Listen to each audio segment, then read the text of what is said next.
Happy July to everyone. I thought I'd do a really short video on the cut flower garden because it's looking absolutely beautiful right now, and because that beautiful row of Potomac mix sunflowers are going to be coming out tomorrow, because unfortunately my abundance approach of planting a whole bunch meant that they succumbed to rust, snapdragon rust, and I'm seeing that it is starting on my scabiosa, so I have to sacrifice those and take them out. And I thought I'd just give you a brief tour here. This is Trachelium. This comes out, it's a perennial, it comes out with purple flowers. And here is a dwarf heirloom strawflower mix. I like the dwarf because I found the giant strawflowers were just way too tall. If you haven't grown strawflower, they're amazing. If you can hear that, they sound like paper, and they make the most wonderful, they dry exactly the same color, so they're wonderful in dried arrangements, on wreaths. I've got, I took out the stalk that I had here, and now I've planted the lisianthus that I grew. I'm pleased with how many I've sown, because lisianthus you start in December, January, and it takes absolutely forever. It'll be the end of summer once those are blooming. I've got a lavender and a dark blue statice. Those are also really great for drying and nice filler for cut flower arrangements. And then I've grown this QIS scabiosa. I've got a salmony pink. They're so pretty. I just love scabiosa. And even the seed heads afterwards are pretty to put into arrangements. I mean, I just can't get over the size of them this year. So I've got a peach, I've got a white, and then I think this one is called Dark Night. It's quite a deep burgundy. I find I really like to cut these late in the season when we're heading into fall, and the burgundies and oranges are kind of what we're looking for in arrangements. So as I said, I absolutely loved this snapdragon mix, and the intent was to cut it for flowers, but it just looked so pretty in the garden. I have left it, and what I'm going to do is do some little ties of jute on a couple of them. My husband's calling that one creamsicle, the orangey peachy pink there.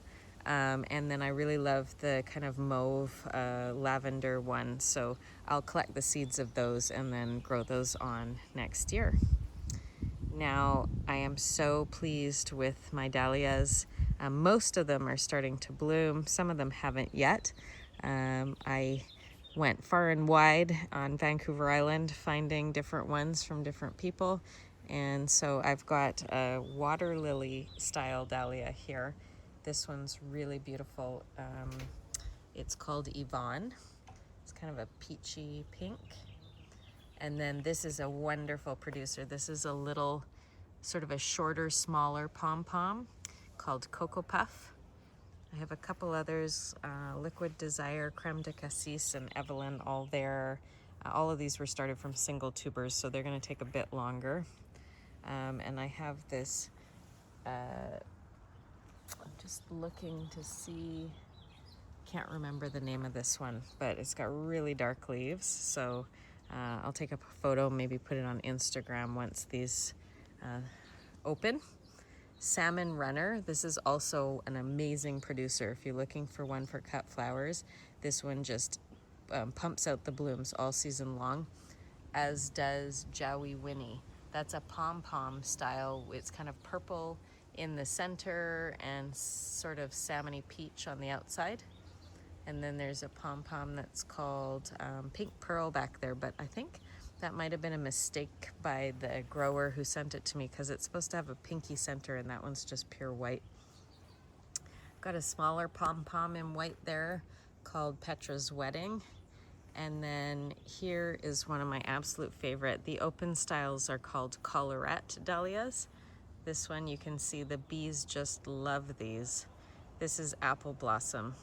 It doesn't last in the vase that long. The petals drop pretty quickly, but I think it is my favorite of my dahlias. Isn't it gorgeous?